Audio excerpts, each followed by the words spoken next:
if you've watched a lot of the Discovery Channel or History Channel or a number of other things, Animal Planet, the climate has changed on Earth many times before. This is not new. Now, the rate at which it is changing is more than they've seen historically, but through geologic time, the climate has changed. But if you look at the fossil record, when the climate did change, the results were immense. So, again, that's just maybe some food for thought. Jim put a foundation together for me here, and for a number of years here at UAPB, we've been working with largemouth bass in the Arkansas River, and we've had various goals, but some things that have come out of this research might tie into this very nicely.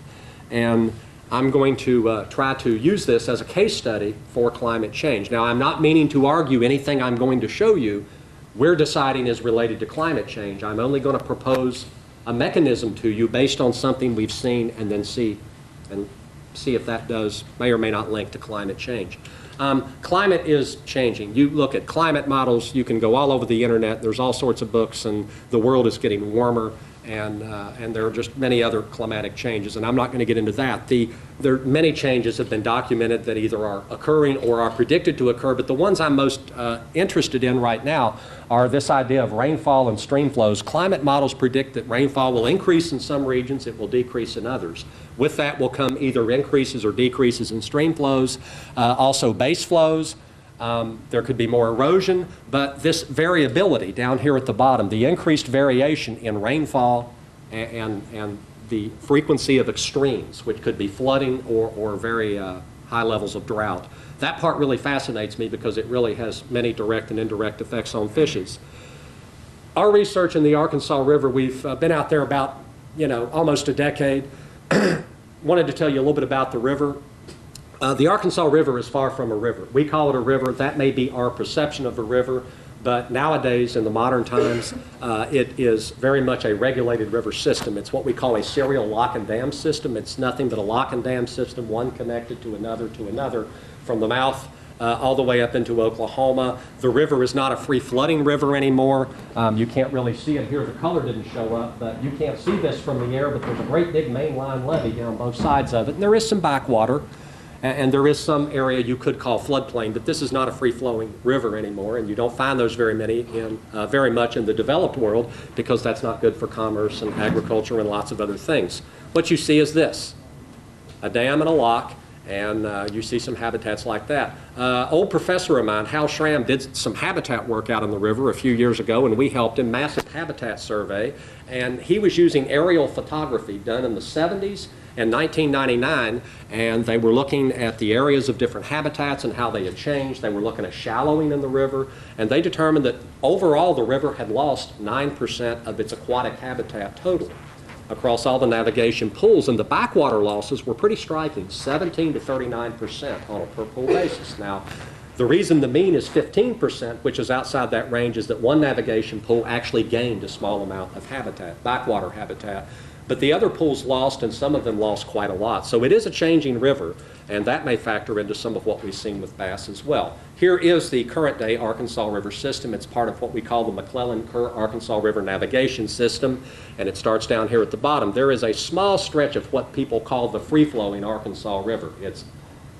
affected by the flow from this dam right there, but it is relatively free-flowing. It's not managed by the Corps of Engineers or anything like that.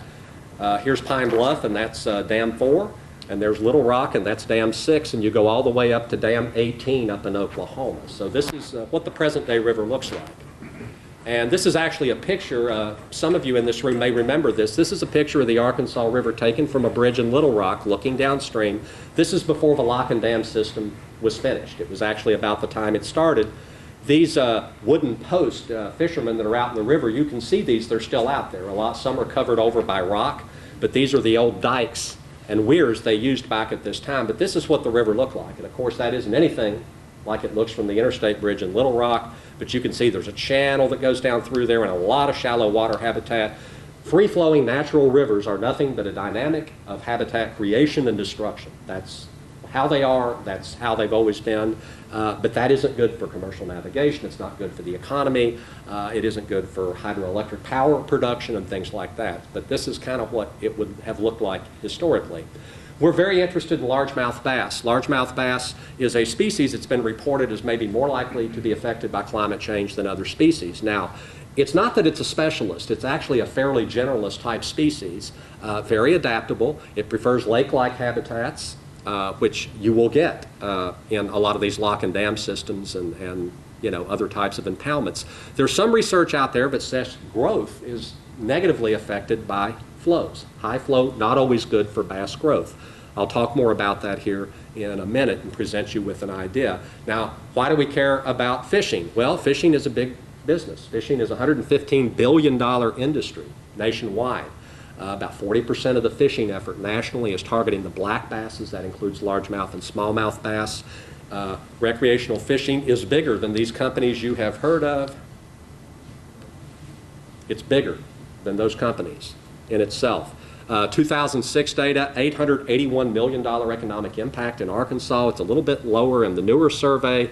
2012, fishermen in Arkansas spent nearly $500 million of expenditures, and black bass angling is about $350 million of the impact in Arkansas, and I think it's a little bit higher because bass fishing by and large is a more expensive type of fishing. There's lures, there's boats, there's boat gas and things like that. It's a little bit more expensive than traditional catfishing or brim fishing might be. The Arkansas River bass fishery, we spent a lot of time working out there. What we've learned is it is mostly a catch and release fishery, which is consistent with national trends. A lot of bass are caught, not that many are kept and taken home. There is significant tournament activity on the river. The Arkansas Big Bass Bonanza is out there every summer. That's a $50,000 cash prize, I think, and someone in here correct me. It's significant. I know at the Pine Bluff, I've been over at the weigh-ins in Pine Bluff at Regional Park. They give out $1,000 for the big fish every hour of the tournament. You will see fishermen come in and wait offshore, and they'll watch the fish being weighed in for, say, the 12 o'clock hour, and they want to see if their fish is going to beat those. And if, oh, there's one got weighed in bigger, they hold that fish back till the next hour and try to weigh it in. But that's $1,000, and they're doing that at 5 access points up and down the river. $1,000 an hour for every hour of the tournament. So it's big business. The Arkansas River's had a lot of different things happen to it over the last 20, 30 years. There was a zebra mussel invasion. That's a little exotic mollusk, got in there about 2000. There's been some impacts, they think, from that. Largemouth bass virus broke out around 2000. Knocked off a lot of the bigger fish in the population because that's what it affects. There have been documented habitat losses since the 1970s. It is an aging reservoir system. Areas that historically were deep and productive are now becoming shallow and less productive. The Army Corps of Engineers is very much in touch with this, and there have been some hydrologic extremes, but we found out what we saw here recently isn't as uncommon as we thought. Now, I'm starting to lead around to flooding and high water and all that. Traditionally, if you look at contemporary theory, high water and flooding is really good for fishes. It provides fish access to spawning habitats, nursery habitats. It enhances their forage base. The forage do really well in these flooded environments, and the bass, as the predator, gets to eat very well in those habitats. Many species have an entire life history that's synced into the flooding cycle of a river. And that's the centerpiece of something called the flood pulse concept that was proposed 20-some years ago. But a lot of these ideas and the general paradigm come from tropical river systems, floodplain river systems. There aren't many dams, there aren't levees and things like that. There's also non-seasonal climates. The climate in the Amazon, the annual water temperature doesn't fluctuate but a few degrees per year. The Arkansas River might fluctuate sometimes a few degrees in a day.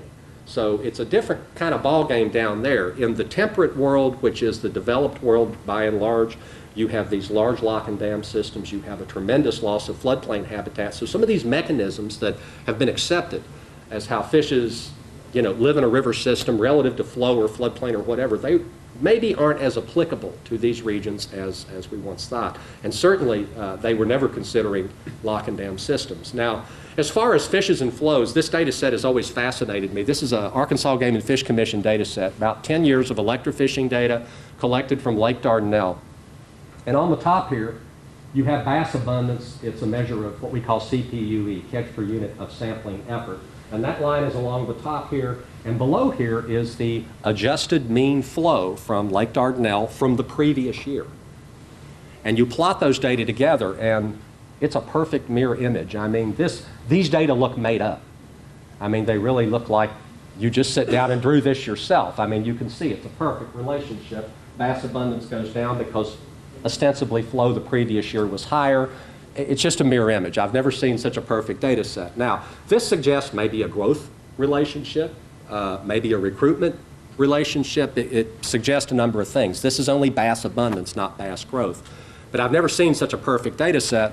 And then when we had that really high water in 2007, right here, which would have been reflected in the 2008 abundance because this is the previous year, that abundance falls down, it just comes right back together again. It's just... What does the flow look like in the Arkansas River? This is in Pool 6, Lake Murray looking upstream towards Pinnacle Mountain. And this is a dike that I had referred to earlier. This is what the Army Corps of Engineers uses nowadays. They are training the river. They steer flow to, so the river will scour itself out. That saves millions of dollars in dredging costs and things like that. This is a high flow event in May of 2010. That's 140,000 cubic feet per second. To give you some reference point, average annual flow is about 46,000 CFS. Okay, down here, just a week later, not even a week later, we have less than half as much flow. At this river stage, when water is topping over that dike, that becomes a big scour hole. That's a very, very dynamic environment. There's flows going in every direction, and fishes have to adapt to it and live in it and feed in it and all of that. When you have a habitat like this, like it is much of the time, it's just a pleasant little lake-like habitat, a backwater almost. It will, in time, clear up. And in some places, they actually take on features of lakes. You'll see a plankton bloom and all that. So it's a very dynamic environment. And while I'm talking about floods in the river, I've always liked these photos. This down here on the lower left is the Arkansas River in the 1960s. Those are the Little Rock bridges. And this bridge in the foreground here is the old Missouri Pacific Bridge, which is the one next to the Clinton Library. This is that same bridge in the 1935 flood. Okay, you can see it's the same bridge. Okay. This is that same bridge in the 1927 flood. And if you've ever read anything about the Mississippi Valley, 27 was the massive flood. That's what led to the construction of the Mississippi Mainline Levee. It just devastated the lower Mississippi Valley. This bridge got washed away. Imagine that bridge up there by the Clinton Library. Imagine that getting washed away. They loaded it with loaded coal cars trying to create ballast to keep it in place, and it didn't work. But I just always thought, when I think of flooding in the river, this is something that sort of, we can all relate to. The objective of this piece of our research was we wanted to look at these relationships between largemouth bass population growth and hydrology in the Arkansas River. It's always been of interest to me. We were doing a lot of other things with this research, but this was something we had the capacity to do, and I've always been very interested in flow and fishes. We did a lot of assessments. 2004, 5, and 10 were the major ones, a lot of electrofishing, 200 some hours of electrofishing effort out there in the river, which means 260 hours, 45 hours, that was it, 200 and some samples, 45 hours of actually putting electricity in the water and collecting fish. It doesn't kill them. Once in a while it will, but that's a standard way to collect fishes. We did it throughout the river, and we produced several theses and papers, and we have some other things we're working on. So we've got a real nice body of work out there. Now, what we did in most of these fishes is we extract some structure called the otolith. It is their inner ear bone, and it's a very small structure, but it's right next to their brain, and you do have to sacrifice the fish to do this. But when you extract them, you can cross-section them and look at them under a microscope, and it's like counting rings on a tree. And we can count those rings to age the fish, and then we can take measurements between the distances, measurements of the distances between these rings relative to the fish length and some other data, and we can actually map out the growth history of that fish every year of its life. And then we can take those individual years of growth and match them up to the years they actually grew in, whether it was a dry year, a wet year, or an average year. And we did that for several thousand fish. We got a lot of flow data, hydrology data, from the Army Corps of Engineers. That is one thing they do not lack. They have hourly data, daily data. You can get it any way you want it, and when they send it to you, it's going to be megs and megs of data. We had to write a special computer program to collapse it down into a data set we could manage and actually make some sense out of. But we got data from every dam throughout the Arkansas portion of the system for every year that they have data, which goes back to about 1970 when the lock and down system was completed. We looked at the March-February period. We called that a growth year. That matches the life history of a largemouth bass better.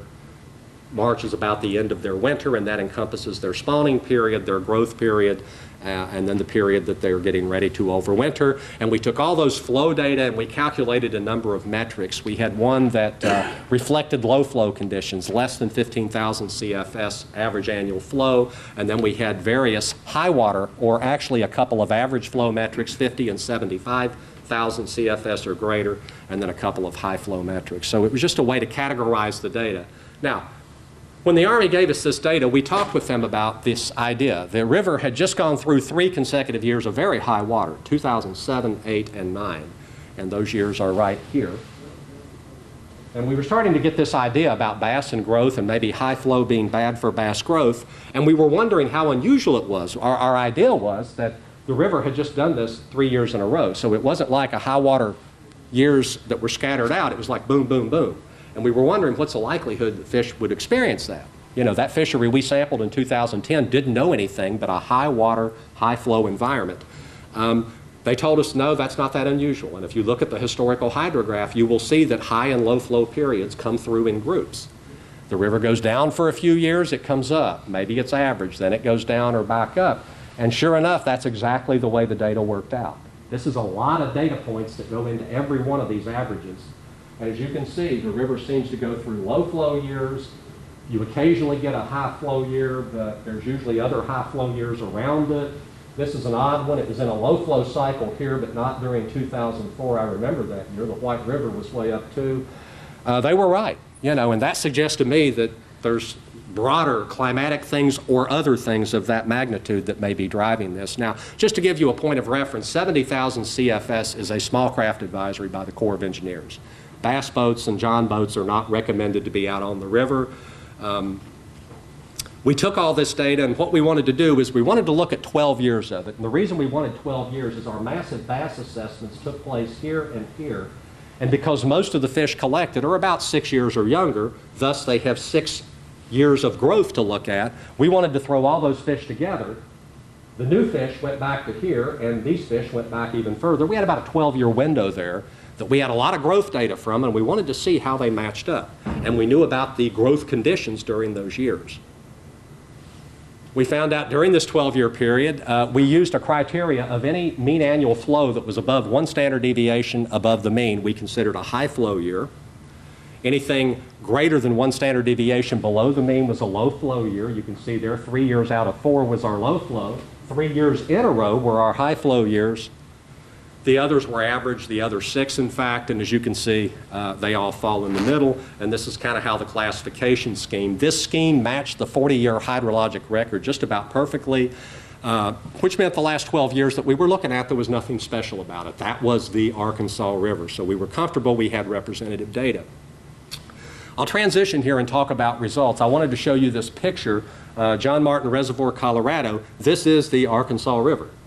People forget, we see the river in Little Rock and Island Harbor and, you know, maybe even Dardanelle, and that's our perspective of the river. And the Arkansas River is a huge river, and I have some other pictures here later on, but this is actually a major reservoir in eastern Colorado. This is the Arkansas River, and it doesn't look much like the Arkansas River down here.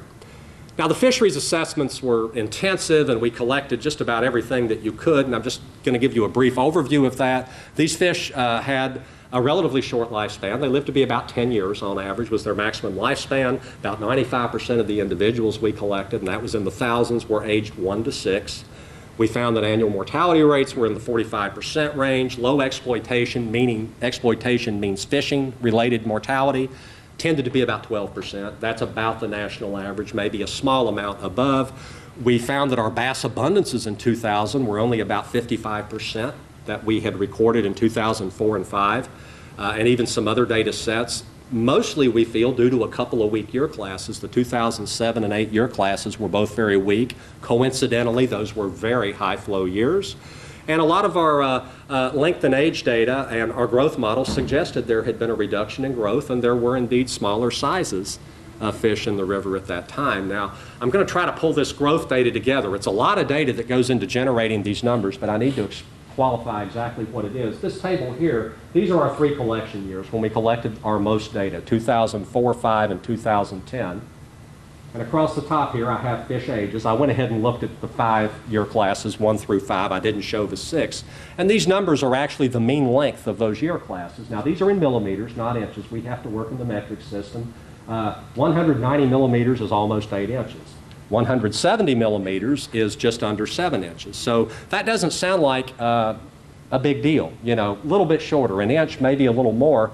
But if you look at that, it's like that pretty much across all the age classes. And the bottom line is that in 2010, all of these are smaller than the numbers above them, which means these fish were smaller than they had been just a few years before. And in many cases, it was statistically significant, so we weren't just chasing our tails. We had fitted growth models to the data, and we knew that in 2004 and 2005, fish were taking 3.3 years on average to grow to 380 millimeters. 380 millimeters is 15 inches. That was the minimum length limit up until this past December. 3.3 years on a population where 95% of them are only going to make it to 6, and they're only going to go to 10 anyway. That's a decent number. That's reasonable. You can manage a fishery around a number like that. But look just a few years later, 4.3 years. Now, that's only a year, but when you learn a little bit about fisheries biology and you think about a management perspective, you know, fish have a whole other year that they have to grow to even become of legal harvest size, and during that year, all kinds of things can happen. Natural mortality, predation, any number of things. My point is that that is a big deal to a management biologist. Another year, that's a very substantial growth slowdown. And now, the next thing we wanted to do is we wanted to take all these growth estimates that we had come up with for every year of life for every fish, thousands of data points, okay? And we wanted to match those up to the growth year that growing occurred in, and we wanted to see and we had the hydrology classified for each of those years, and we wanted to see if there was something there to look at. Now, this table is a little busy. I apologize for that, but what I have here, I have those same ages. I guess I added the 6s in here. I broke the fish apart by age. And down the side here, I classified our years as low, moderate, high, or extreme hydrology, and that was the metric, the criteria used. If the flow was less than 15,000 CFS per year, that was the mean for the year. That was considered a low flow year. Greater than 50 mimicked a moderate flow year. Over 75, high flow. 100,000 K, that's extreme flow. Those are pretty extreme conditions. Now, these are correlation coefficients, and the important thing here is the dark and the light. The dark areas are negative, which means a negative association, which means when flow was high, growth was small. And the lighter color is a positive association, meaning that when flow was high, growth was high also, okay? The interesting thing here is looking at these younger age fish, which are going to be our smaller fish, ages 1 to 3, they have a positive association with low flow. They grew better during years that had very little flow. They had a negative association with growth during higher flow years. So it seemed like as the flow went higher and higher, they didn't seem to grow as much. There was a definite, inverse relationship there. When you look at the older, hence larger fish, we saw the opposite pattern. They didn't seem to like low water that much, hence the negative association, but they seemed to do better in the high water, as all of those numbers are positive. Now, these correlation coefficients, I did not attempt to put the significance level up here. Most of them are statistically significant. I think 4 or 5 of them are not. But the pattern is pretty clear. And we're interpreting this to mean the smaller, younger fish tended to thrive better in the lower or at least the moderate conditions. The larger fish tended to do a little better. Is there something there? I don't know. We wanted to get rid of the interacting effect of age from our analysis because different age fish will grow differently, and this is a bit complicated and busy, but I'll try to walk you through it. We have our different ages of fish down here at the bottom, ages 1 through 6, and we took all of the different years that they grew, and we matched those up to whether it was a low, average, or high flow year. And the dark bar here is the growth that occurred during low flow years for 1-year-olds. The white bar is average flow years, and the shaded bar there, the lighter bar, is high flow years. And with the young age 1 fish, which is most of our sample, you see a definite inverse relationship. They tend to grow better, it appears, in low flow years. They do okay in the average flow, not as well in the high flow years. And again, with age 2 and age 3, the trend did the same thing the last time. The 2s and 3s, we see a bit of that pattern, but it's a little weirder. I can't think of a scientific or an ecological phenomenon that would explain why fish would grow less during average flow years, but not seem to mind high or low water. Trying to reason that out. We saw a little bit of that with spotted bass too, but with the larger, hence older fish, we definitely saw a growth advantage, at least for 2 of the 3 during high flow years. So, you know, these have very large sample sizes, thousands of data points, hundreds when you break it out like this. You know, we think there's something here, and it matches up roughly with the literature. Now, why is all this important? We looked at spotted bass. The results are similar in direction, not nearly of the same magnitude. Okay, as far as our study, yes, on average, there's no doubt. We think we have enough evidence to say, yeah, 2010, the fishery was smaller. They had been growing more slowly. You ask any fisherman that was out there at that time, and they will agree with you. There were many bass tournaments postponed that year from the river. They're simply too much water. The perception was the fishing was poor. Tournaments were moved off the Arkansas River into other waters. One of those years, the Arkansas River Bonanza got moved way back. It got moved back several weeks one year because the water was just simply too high. Our research indicates we think hydrology played a big role here. 3 consecutive years of high water, we think, created, it negatively affected growth and abundance to some extent. Results with spotted bass, again, same direction, not of the same magnitude, not quite as clear. We think this consecutive years of high water had a compounding effect on the fishery and created like a growth deficit. Now, an inch doesn't sound like a lot of length, but compounded through time, year after year, you're going to wind up with a smaller fish. The math works out that way. So we think that's the state the fishery was in a couple of years ago. A growth deficit affects a lot of things. You read the bass literature, and the shift to passivery is very critical. When those fish get off the nest and they're starting to grow, they're feeding on plankton and insects and other things. The quicker they can switch to fish, whether it's bluegill or shad or whatever, they're going to grow more during that first year. When they grow more during the first year, they're going to go into that first winter, which is a key time with greater lipid levels. They're going to survive it better. You're basically producing a better cohort of fish. They're going to live better, they're going to be bigger, they're going to survive that first winter better, they're going to, you know, their survival to the catchable size that fishermen want is going to be enhanced. But if you have a problem here, a deficit, it can persist in the fishery for several years. It will work itself out. A lot of different mechanisms, I won't go through details, but why would high flow inhibit growth? Literature talks about turbidity. Flow and turbidity are linked. I didn't realize how linked until I started this research. High flows, invariably you're going to have high turbidity. Limited floodplain, unique to the Arkansas River, possibly. Fish need more energy to live in a high flow environment, possibly. Maybe it's an indirect effect, maybe something critical to the bass, bluegill, shad, whatever it is. Maybe the high flows are, you know, messing them up and it's impacting bass, perhaps.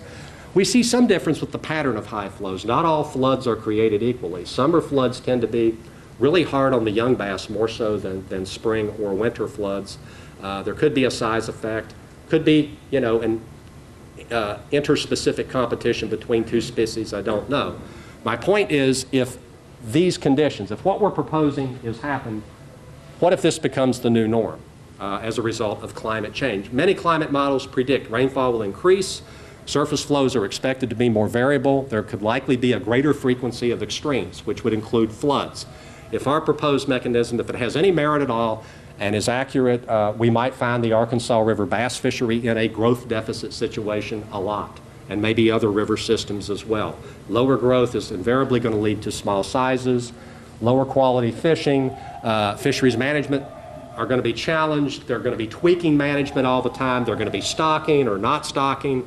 It's just going to be a never-ending battle. With a lot of these climate models, they are also predicting temperatures are going to increase. Now, fishes are cold-blooded, and studies have shown bass will benefit from better water temperature. They will grow better, they will grow more.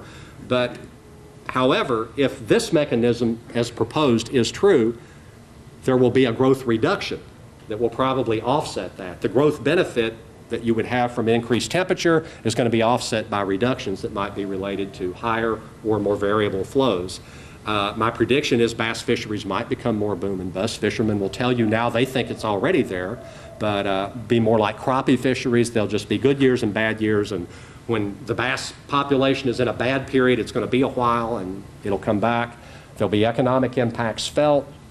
Over long enough timescales, selection could favor other species.